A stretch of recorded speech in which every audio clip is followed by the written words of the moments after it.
எல்லாருக்கும் வணக்கம். வேட்டையின் படத்துடைய 2வது சிங்கிள் வந்து பார்த்தீங்கன்னா அனௌன்ஸ் பண்ணியிருக்காரு. அனிருத் அவருடைய போஸ்ட்டில் லைக்கா வந்து அனௌன்ஸ் பண்ணதுக்கு முன்னாடியே அனிருத் வந்து பார்த்தீங்கன்னா ஹண்டர் வந்துட்டார் அப்படிங்கிற ஒரு பாட்டை வந்து பார்த்தீங்கன்னா பண்ணியிருக்காரு. ஹுக்கும் பாட்டுடைய 2.0 அப்படின்னு சொல்கிற அளவுக்கு வந்து பார்த்தீங்கன்னா பாடல்கள் வந்து உருவாக்கப்பட்டிருக்கு. இந்த சூப்பர் ஸ்டார் அப்படிங்கிற அந்த டைட்டில் விஷயத்தை வச்சு அதை பேஸ் பண்ணி அவர் ரசிக்காதவன் யாருமே கிடையாது, சூப்பர் ஸ்டார் இவர் அப்படிங்கிற மாதிரிலாம் பயங்கரமான வந்து தலைவருக்குனே உண்டான அதே அந்த ஹுக்கும் பாட்டில் இருந்த அதே வைப்பை வந்து பார்த்தீங்கன்னா கொண்டு வந்திருக்காங்க. அதுக்கப்புறம் நிறைய விஷயங்கள் நான் பார்த்தேன்.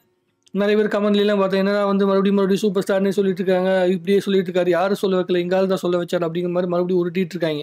ஒரு குரூப் ட்விட்டரில் உட்காந்து பார்த்தேன். சூப்பர் ஸ்டார் தான் சொல்லுவாங்க. அப்போ ஒவ்வொரு படத்துலையுமே வந்து பார்த்தீங்கன்னா ஒவ்வொரு அந்த நீங்கள் சொல்லிட்டு இருக்கிற ஒவ்வொரு ஆக்டருமே வந்து அவங்களுடைய பட்டத்தை போட்டு தான் படமே எடுத்துட்டு இருக்காங்க.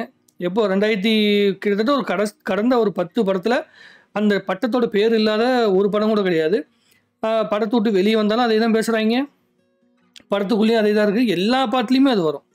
அப்புறம் அதெல்லாம் என்ன விதத்தில் சொல்கிறாங்கன்னு தெரியல. எனக்கு என்ன வந்து புரியலன்னா, அப்போ ரஜினி சாரை சூப்பர் ஸ்டார் அப்படிங்கன்னு சொல்கிறது வந்து கிட்டத்தட்ட 49-50 வருஷமாக வரப்போகுது. கிட்ட அடுத்த வருஷம் வந்து 50 வருஷம்.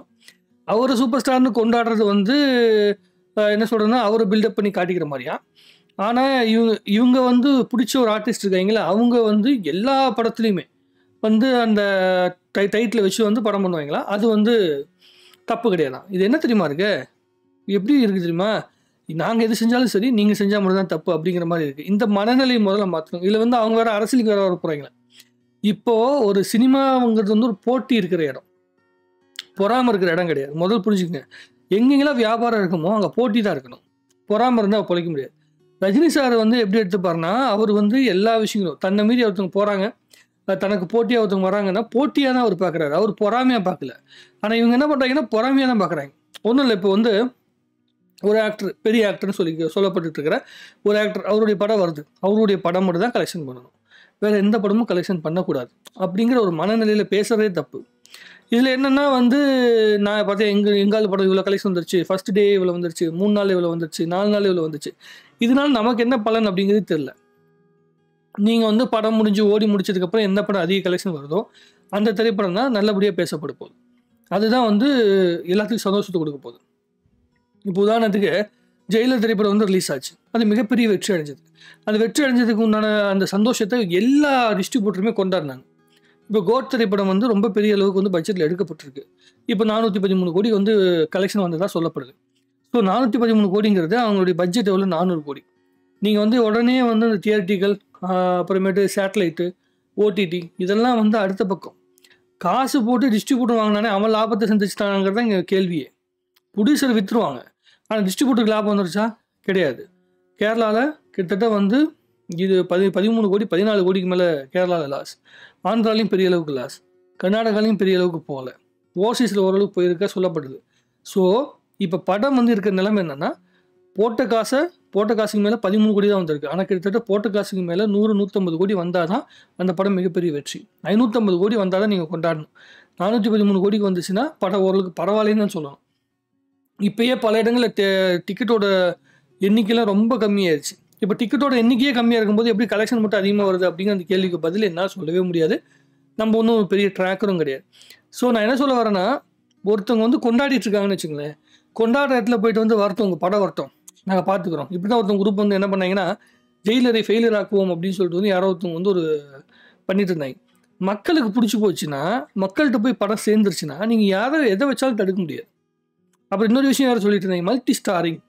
அனிருத் வந்து பார்த்தீங்கன்னா வந்து இவருக்கு மட்டும் தான் வித்தியாசமாக போடுவார், ரஜினிக்கு மட்டும் தான் போடுவார், மற்ற யாருக்கு போடுவார் அப்படி கிடையாதுங்க. ஒருத்தர் வந்து சின்ன வயசுலேருந்து யாரோட ஃபேனாக வளர்கிறாங்களோ அவங்க மேலே ஒரு தனி பற்று இருக்கும். அப்படி பார்த்தீங்கன்னா விஜய் சாருக்கு வந்து அனிருத் போடாத மியூசிக்கா?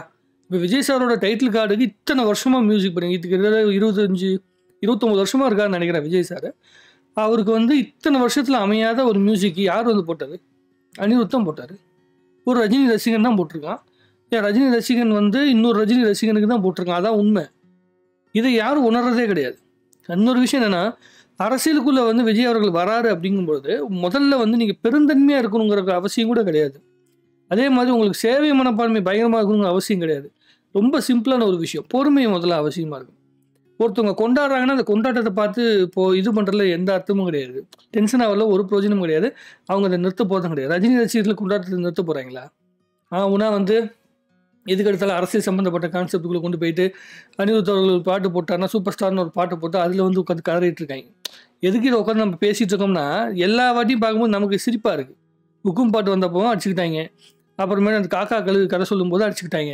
ரஜினி சார் அதான் பலமுறை நான் சொல்லிட்டேன், அவர் கழுகுன்னு சொன்னார், தன்னை உதாரணம் வச்சுட்டு அவர் சொல்கிறாரு. நாங்கள் தான் காக்கான்னு யார் சொன்னாங்க அப்படின்னு கேட்டோம்னா அதுக்கு எவனும் பதில் இல்லை. இவர் வச்சு தான் சொன்னார், அவர் வச்சு தான் சொன்னார். அவர் அதே மேடையிலே தான் சொன்னார், நான் இப்படி சொன்னேன்னா நான் அவர் சொல்லிட்டு இவர் சொல்லிட்டுன்னு கண்ட பேருக்கு பேசிகிட்டு இருப்பீங்க, அதெல்லாம் பண்ணாதீங்கன்னு சொன்ன பிறகு தான் பண்ணீங்க. இல்லை அவர் எங்களை தான் சொன்னார், எங்களை தான் காக்கான்னு சொன்னார், யார் சொன்னதுன்னு நீங்களே முடிவு பண்ணிங்க. ஸோ ஒரே ஒரு விஷயம் தான் சொல்கிறேன், இது சினிமாங்கிறது வந்து வியாபாரம் சம்மந்தப்பட்ட விஷயம். அதில் என்டர்டெயின்மெண்ட்டுக்காக தான் பாடல் உருவாக்கப்படுது. அந்த பாட்டு எந்த அளவுக்கு வந்து என்டர்டெயின் பண்ணுதோ அந்த அளவுக்கு மக்கள்கிட்ட போய் சேரும். அதை ரசிக்க முயற்சி பண்ணால் ரசிக்குங்க. அதே மாதிரியே ஒரு படம் வந்துச்சுன்னா அந்த படம் வந்து நல்லா இருந்துச்சுன்னா மக்கள்கிட்ட போய் சேர்ந்துருச்சுன்னா அது யாருனாலையும் தடுக்க முடியாது, எவனாலையும் தடுக்க முடியாது. புரியுதுங்களா? இது மாதிரி ரஜினி சாரை வந்து இது மாதிரி பண்ணிடுவோம், படம் வந்து வரட்டும் பார்த்துக்கலாம், போட்டு அடிக்க போகிறோம், என்ன பண்ண போகிறீங்க? ரஜினி சாரோட ஃபேன்ஸ் இருக்காங்களே, ஆன்லைனில் வந்து இருக்காங்க, நிறைய பேர் இருக்காங்க.